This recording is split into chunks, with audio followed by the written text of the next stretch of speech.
cari-cari bukti gitu loh ya. Itu yang disampaikan. Tolong sampaikan aja Bang, saya sudah ditahan. Tapi kenapa masih cari bukti-bukti gitu loh.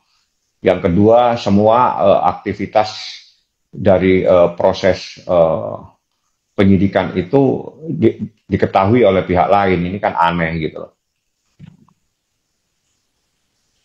Lah Untuk untuk Ismail untuk sendiri kondisi gimana Bang? Nikita Mirzani seperti apa Bang sekarang Bang kondisinya? Sehat walafiat. Mail juga sehat walafiat. Masa penahanan Ismail juga berarti ditambah juga ya Bang? 30 hari. 30 hari. Semua diperpanjang. Makanya Niki tadi Ini juga belum, bilang, belum ini lengkap ya Bang? saya ini sudah ditahan. Tapi kenapa masih sibuk cari bukti gitu loh. Kenapa masih sibuk ngumpulin bukti? Kalau memang sudah berani menahan seseorang, harusnya sudah yakin bahwa ada buktinya. Apalagi sekarang bukti rekaman tersebut yang dijadikan dasar untuk melaporkan, yang dijadikan dasar untuk menetapkan tersangka. Itu saya jadikan laporan, sehingga itu menjadi bukti ilegal saat ini. Patut diduga itu menjadi bukti ilegal. Sekali lagi saya Untuk katakan, itu adalah patut diduga menjadi bukti yang ilegal. untuk Bang laporan Fahmi, Bang sendiri, Bang Fahmi ini kan juga posisinya kan Niki kan sedang di dalam ya Bang ya. Banyak juga job-job yang pasti di cancel oleh manajemen dan segala macamnya. Kerugiannya sampai saat ini kira-kira berapa Bang? Saya kan bukan manajemennya Nikita. Saya nggak paham yang begituan. Coba Anda nanti kalau ketemu dengan manajemennya dia, Anda tanyakan. Ya,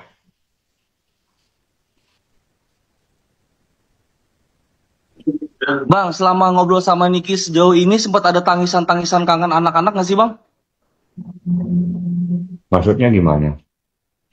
Iya, maksudnya sempat Niki ini sempat kangen sama anaknya. curhat ke Abang, kangen Bang sama anak-anak karena susah ketemu dan segala macamnya gitu Bang. Saya kan pengacara, biasanya yang dibahas pasal, habis itu undang-undang, habis itu bukti panggilan, habis itu bukti penangkapan penahanan. Karena saya Bang, advokat, Bang berarti kalau sekarang ini akhir dari 40 hari itu kapan Bang berakhirnya? tanggal Baru 2. ditambah lagi Seingat saya tanggal tanggal 2. 2. Nanti saya lihat ya. Yang jelas awal Mei. Habis itu diperpanjang Oh, lagi. berarti awal Juni nanti baru di ini ya Bang? Baru Ya, diproses. 30 hari lagi. 30 hari lagi. Ini cukup lama nggak sih Bang kalau dilihat dari masalahnya? Ya, kalau penahanan kan harus diikutin. Karena ini kan ada ancaman lebih dari 5 tahun ya. Pasti akan menerapkan sebagaimana yang diatur dalam KUHP. Yang jadi persoalan, ini kenapa masih bergulir terus dengan mencari bukti-bukti gitu loh. Ya, itu yang jadi masalah. Ya kalau memang sudah yakin menahan seseorang, harusnya sudah yakin dengan bukti yang ada, bukan mencari bukti-bukti. Nah, artinya Niki sendiri artinya inilah ya agak-agak gimana gitu ya, kecewa juga ya Bang. Enggak, Niki saya bilang begini, ini maunya kemana gitu loh. Masa masih bingung cari bukti dengan persoalan ini. Tapi Niki di dalam baik-baik aja gitu. Baik ya, baik-baik, Alhamdulillah. Oke, ada yang mau bertanya lagi? Ada Aku lagi? udah Ada cukup lagi Bang. yang mau nanya? Cukup. Udah ya? Bang, Ah, aku mau tanya apa? soal yang Padel Bang. Kan ini kan Kenapa? sebentar lagi kan P21 nih, Padel. Iya, Pertahanannya kan udah ini. Itu gimana Bang? Dari sikap dari pihaknya Nikita Mirzani sendiri Bang. sikap bagaimana? Sikapnya bagaimana?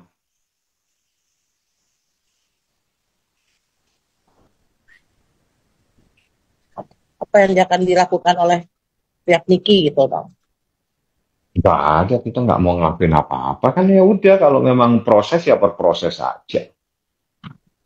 Ya harus dinikmatin sama mereka karena itu kan ancamannya minimal 4 tahun, seingat saya maksimal 15 tahun.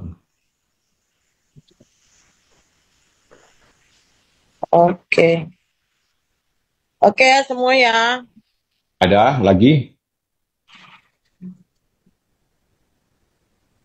Ada lagi nggak? Cukup Bang. Ya, Ya, makasih ya Bang. oke. Ya, makasih banyak Bang. Yuk heran beramai-ramai, yuk heran berbondong-bondong. Ya, ada seorang atau bolehlah satu geng melaporkan seorang atau bolehlah 2 orang melaporkan dengan pasal yang berliku-liku. Haduh. Liku-liku berat ya say, pasalnya berlapis-lapis ya say. Tapi sudah lebih dari 2 bulan, buktinya belum kumpul juga. Ya kan? Jadi gue bingung mana pelapor.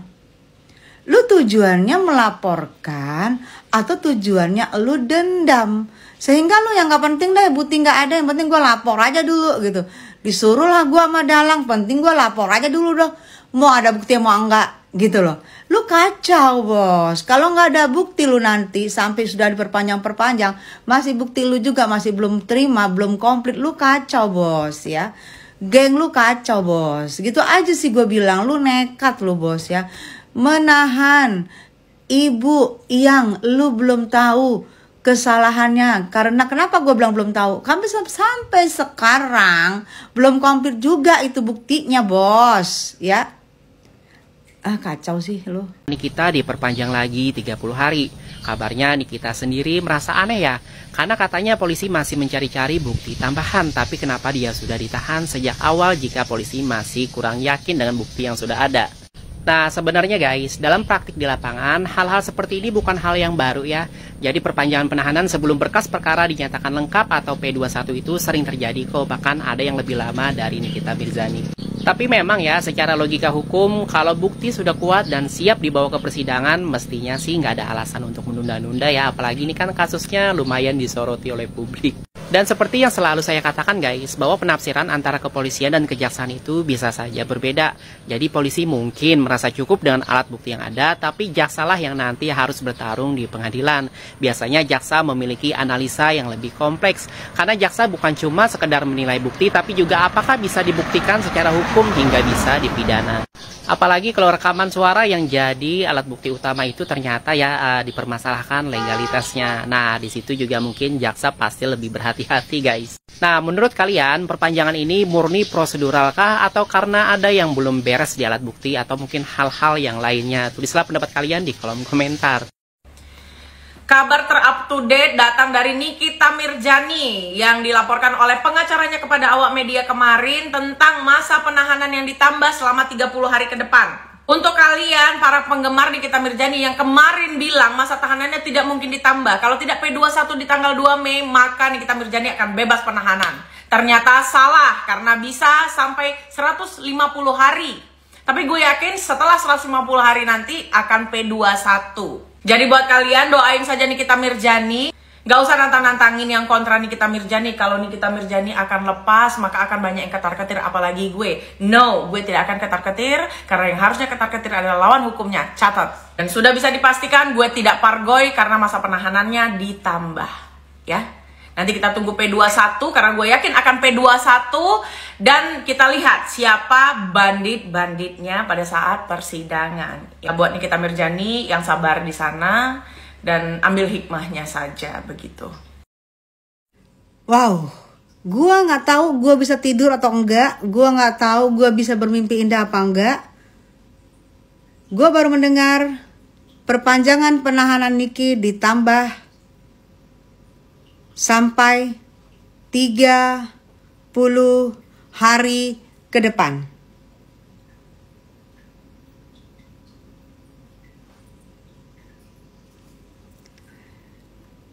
Dan buat pelapor, selamat masih mencari-cari bukti.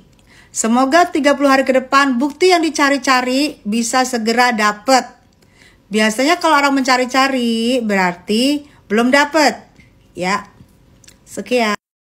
Demi hukum, maka Nikita Mirzani wajib dibebaskan demi hukum. Bukan berarti menghilangkan atau menggugurkan dakwaan atau menggugurkan pemidanaannya atau pidananya, sorry. Ya, tetapi secara hak hukum penahanan saudara Nikita Mirzani itu bebas demi hukum. Kalau lewat dari batas penahanan 2 Mei. Bebasnya itu keluar penjara aja tapi keluar. Kasus masih berjalan. Betul. Keluar tahanan tetapi perkara pidananya masih berjalan. Berarti udah nggak ada kemungkinan buat ditambah lagi masa tahanan? Tidak. Tidak. Itu pelaksanaan dari KUHAP. Jadi kalau lewat dari masa tahanan dari Polri, maka dia wajib bebas demi hukum. Ini terjadi perkara klien saya. Karena lewat dari masa tahanan itu dikeluarkan, tapi perkara pidananya terus berjalan ya sampai P21-nya kira-kira 1 bulan ke depan. Dan gitu loh. tetap tersangka berarti. Masih tersangka, tetap tidak menghilangkan dan menggugurkan pidananya. Apa jadi tahanan kota apa gimana? No, bebas demi hukum. Karena habis berlakunya penahanan. Inilah bentuk menghargai dan melindungi hak asasi manusia. Disinilah peranan negara tidak otoriter. KUHAP kita ini menjaga, melindungi semua warga negaranya. Jadi kan yang punya kewenangan ini adalah negara, CQ Polri, yang punya alat paksa, ya kan, untuk memberi hukuman kepada warga negara yang dianggap bersalah. Tetapi negara nggak boleh centang-perentang otoriter, makanya diberikan batasan-batasan. Agar apa? Agar tetap melindungi hak asasi manusia. Itu yang artian ini diperbebaskan mau kemana juga? Iya. Diperbolehkan. Dan wajib lapor, Pak. Wajib lapor. Jadi kalau dia bebas demi hukum, maka dia biasanya dalam pelaksanaannya Senin Kamis, ya setelah dia bebas itu dia wajib lapor. Oh, berarti biasanya seminggu 2 kali. 2 kali. Bagi yang bebas demi hukum. Bebas demi hukum saya raga, tapi pidana tetap berjalan ya? Pidana tetap berjalan, tidak menghilangkan dan atau menggugurkan pidananya. Jadi sewaktu-waktu kalau seumpamanya berkas itu cukup bisa dijemput. Maka dilanjutkan. Belum tentu ditahan juga, Mas. Kalau misalkan jaksa anggap Nikita Mirzani dalam proses bebas demi hukumnya tadi dianggap kooperatif, tidak kemana-mana, maka jaksa juga bisa tidak menahan. Ini pelaksanaan kami loh, yang kami alamin dalam perkara hukum klien kami. Percis. Ini kan masa penahanannya kan bentar lagi kelar. Tapi Ya. belum juga P21 Abang ini secara melihat secara hukum Bang, ini tuh ngebilang lambat apa gimana sih Bang? Normal, Mbak, normatif. Saya punya keyakinan karena yang dimasukkan pasalnya adalah pasal TPPU. Ini penyidik gak main-main. Ini setingkat Polda. Kalau setingkat Polda melewati masa tahanan, ini kan bahaya loh. Ini presiden gak baik. Si anggota penyidiknya yang memegang perkaranya Nikita Mirzani. Ya, ini harus kita gali juga nih. Hati-hati nih. Ya, dalam hal ini internal Polri dalam pelaksanaan perkara-perkara hukum yang mereka tangani gitu loh. Kita sendiri bisa berbalik menuntut maksimal. Untuk menuntut itu tidak domainnya, tetapi bisa menjadi pertimbangan majelis hakim. Bisa menjadi pertimbangan majelis hakim yang tentunya PH-nya bisa mengolah dalam pledoi itu menjadi meringankan hukuman terdakwa nantinya. Tapi tidak bisa menuntut secara hukum. Karena ini proses yang sebenarnya ketika selesai di Polri, ada domain kejaksaan, Mas.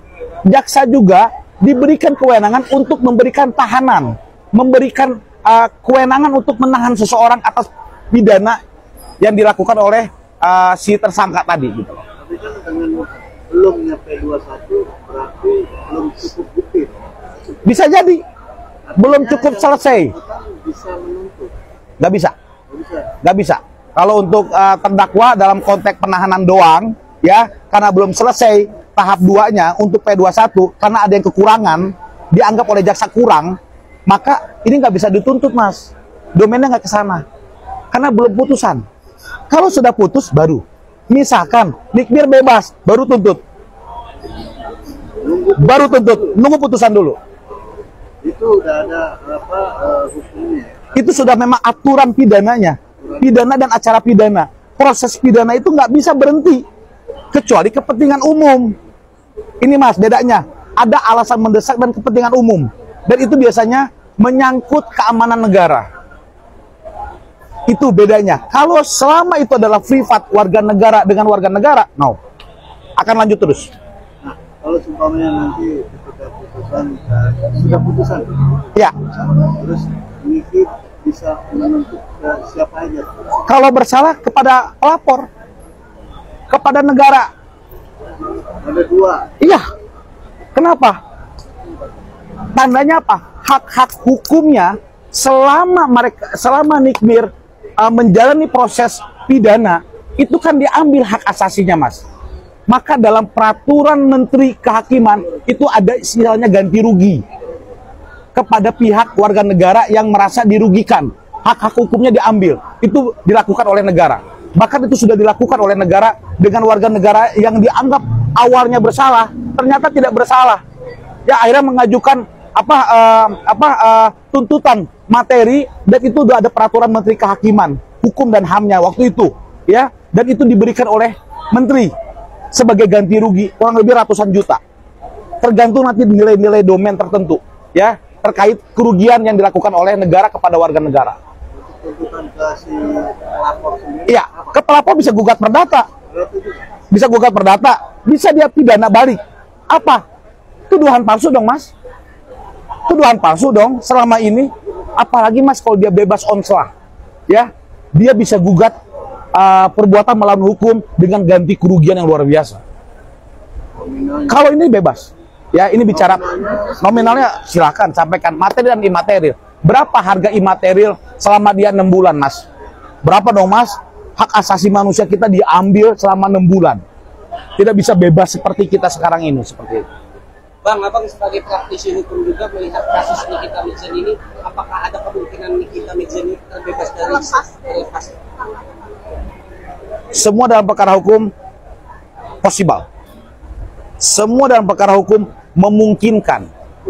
Bila, ya, penasihat hukum itu bisa meracik strategi yang tepat, ya, dalam proses acara pidana dan atau persidangannya.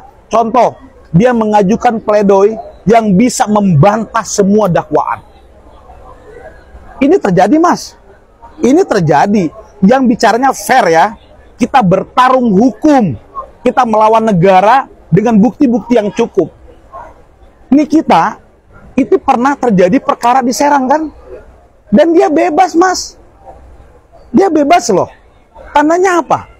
Penasihat hukumnya Bang Fahmi waktu itu dan sampai sekarang itu dapat mematahkan semua dakwaan jaksa di depan majelis hakim.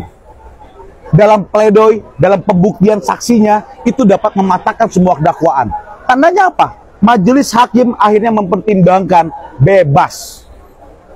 Ini terjadi, Mas. Dia pernah melalui itu. Kalau ternyata dakwaan yang perkara saat ini, ternyata PH-nya pun bisa meracik meramu dengan baik, ya, yang akhirnya ada titik kesalahan yang dilakukan oleh jaksa, misalkan dalam dakwaannya, yang akhirnya bisa dipatahkan oleh dia dalam pledoi, dalam bukti dan saksi, akhirnya majelis hakim bisa menerima. Why not? Ingat loh, terdakwa dan atau jaksa penuntut umum itu bisa mengajukan saksi ahli. Ini bagi saya, saran saya, segera Bang Fahmi dan atau PH-nya itu uji dengan saksi ahli dalam perkara Nikita Mirzani. Bang, penegasan dong, Bang. Ini kan Abang bilang kalau misalnya sampai tanggal 2 Mei belum P21 juga, Niki bisa keluar ya, Bang, ya. Nah, sementara ada nggak sih batas waktunya sendiri gitu? Sampai kapan sih Niki jadi tersangka gitu? Batas waktunya ini tidak langsung eksplisit dalam KUHP kita, ya, tetapi batasannya dalam jika waktu yang saya jelaskan dalam pasal 24 sampai tanggal 28 tadi tidak terpenuhi, maka Nikita Mirzani harus dibebaskan gitu loh. Nah, jadi ya sudahlah, jangan terlalu dipaksakan kalau menurut saya, ya kan? Kalau memang buktinya itu juga tidak memenuhi unsur, tidak terpenuhi menurut pandangan jaksa, nggak perlu dilanjutkan. Kenapa? Kalau dipaksakan nanti bisa saja di pengadilan dibebaskan. Sama kayak kejadian waktu di Serang, kan, kasus Nikita Mirzani. Dipaksakan itu. Tapi pada saat pembuktian saksi korbannya nggak pernah datang. Nah ini ada apa? Bagaimana gitu kan? Dia yang mendalilkan, dia yang melaporkan, tapi dia tidak bisa ibaratnya mempertanggungjawabkan. Maka Nikita Mirzani kan bebas. Ini bisa saja juga seperti itu, bisa saja kalau menurut saya gitu loh. Nah sekarang bicara konteksnya Nikita Mirzani, bukti-bukti yang bagaimana pasal ini bisa menjerat Nikita Mirzani itu belum bisa dibuktikan, belum bisa yakin jaksanya gitu loh. Artinya, hai polisi, lu lengkapin dulu berkasnya, lu jangan main tangkap aja sama orang gitu kan. Kenapa? Ya harus bisa buktikan. Kenapa? Karena pelanggaran HAM lo nanti. Iya kan? Jelas kok di dalam undang-undang hak asasi manusia, undang-undang nomor 39 tahun 99 gitu loh. Jelas pasal 35. Setiap warga negara berhak hidup dengan bebas. Nah, ketika di penjara, hak-hak dan kepentingan hukumnya selaku warga, selaku manusia yang menjunjung tinggi HAM, maka dia tercederai, dia hak hidupnya hilang di penjara, mau beli makan, mau jalan sama keluarga udah nggak bisa. Kasihan gitu loh. Apalagi di dalam pasal 17 jelas bahwa pengadilan adalah mahkamah tertinggi, dia panglima tertinggi untuk para pencari keadilan dan kepastian hukum. Kasihan gitu loh. Jangan juga polisi melakukan proses penegakan hukum dengan cara-cara seperti ini. Ini jelas melawan hukum. Tidak dibenarkan proses penegakan hukum dengan cara melawan hukum. Ini adalah melanggar HAM. Jika memang berkasnya sudah lengkap, artinya sudah tahap 2. Dalam konteks ini kan kepolisian kan punya divisi khusus untuk menyampaikan secara resmi. Karena apa? Kita kan jangan sampai ada fitnah. Ini adalah negara hukum. Kita menganut asas keterbukaan, ya kan, supaya lebih fair, lebih transparan gitu loh. Asas check and balance-nya jelas. Kenapa? Penegakan hukum juga harus dikontrol oleh masyarakat. Jangan sampai proses penegakan hukum dengan cara melawan hukum, nah itu tidak bagus kan. Ini yang kita khawatirin. Kasus Nikita Mirzani jangan sampai penegakan hukum dengan cara-cara melawan hukum. Kalau memang dia tidak bersalah, tidak terbukti, ya bebaskan saja. Tapi jika terbukti, polisi harus mempertanggungjawabkan. Silakan humasnya bicara.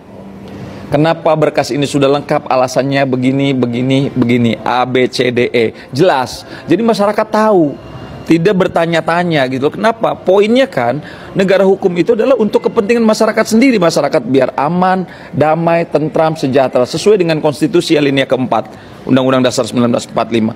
Bahwa tujuan hukum itu adalah supaya kita nih bahagia, sejahtera, makmur, aman gitu loh. Jadi masyarakat nggak ketakutan. Justru dengan adanya negara hukum, masyarakat warga negara nyaman, hidup bebas berekspresi. Biasanya kan kalau kasus-kasus seksi kayak kasus narkoba, penangkapan gembong narkoba, wah berapa ton, itu kan pasti langsung press release, ya kan? Karena itu kan prestasi juga buat polisi. Jangan-jangan untuk kasus ini polisi juga nggak yakin kalau Nikita Mirzani bersalah, ya kan? Bisa saja kalau polisi yakin bersalah harusnya dia press release loh. Ini artis loh, ini prestasi, public figure ini gitu loh. Langsung press release. Nah sekarang kan bisa saja polisi sendiri belum melakukan press release, ada kekhawatiran bahwa ini memang sebetulnya perkara ini nggak bisa dinaikkan. Kan bisa saja kemungkinan itu. Tapi ya Allah alam, kita nggak tahu. Nanti tinggal kita lihat aja, kita sebagai penonton yang mengawasi, yang mengamati. Kita berharap bahwa proses penegakan hukum ini bisa berjalan dengan baik. Karena apa? Saya masih ingat ada satu profesor ahli hukum, Sarjono Sukamto. Maju mundurnya proses penegakan hukum ini ditentukan oleh 3 poin. Yang pertama adalah undang-undangnya sendiri. Undang-undangnya udah benar apa belum? Yang kedua adalah masyarakatnya. Masyarakatnya sendiri ikut nggak andil untuk mengontrol, ya kan? Yang ketiga adalah penegak hukumnya itu sendiri. Nah, structure, ya kan, penegak hukumnya di sini. Substansinya undang-undangnya udah oke apa belum? Nah, kalau penegak hukumnya nggak benar, ya nggak bisa proses penegakan hukum berjalan dengan baik dan benar. Jadi harus ada sinergitas antara struktur, substans, sama culture. Nah, culture ini masyarakat ini budayanya seperti apa nih? Ya kan, kalau budayanya ya ketimuran, ya lakukan langkah-langkah proses penegakan hukum dengan cara-cara ketimuran, adab-adab ketimuran gitu loh. Jadi kita tidak bisa menyerahkan urusan proses penegakan hukum ini kepada salah satu pihak. Ingat, 3 poin bagaimana negara ini akan proses penegakan hukumnya berjalan dengan baik atau benar dipengaruhi oleh 3 poin. Yang pertama sekali lagi bahwa manusianya itu sendiri, undang-undangnya, ya kan, dan penegak hukumnya. Kita nggak percaya ke penegak hukum, mau percaya kepada siapa lagi? Tapi faktanya saat ini adalah bahwa masyarakat sudah agak kurang kepercayaannya terhadap penegak hukum. Kenapa? Nah, ini harus introspeksi diri gitu loh. Malah sekarang masyarakat percayanya kepada no viral no justice, no viral no action. Ini kan menjadi persoalan besar. Ini menjadi persoalan besar ketika masyarakat tidak percaya kepada penegak hukum. Memang itu faktanya saat ini begitu ya. Ya, faktanya begitu, tapi kan tidak semua. Itu hanya oknum. Makanya kita berdoa mudah-mudahan proses penegakan hukum di negara kita ini bisa berjalan dengan baik dan benar sehingga rakyatnya sejahtera, rakyatnya nggak ketakutan. Saya yakin lah, kita optimis, apalagi Presiden Prabowo. Mantap nih. Ternyata pura-pura bahagia itu ya enak juga ya, bagi-bagi geng-geng sirkus sebelah. Ngumpul-ngumpul bareng sok-sok riang. Padahal sebentar lagi leyot. Cukup kita aja netizennya berkoar-koar ya. Nggak sabar deh.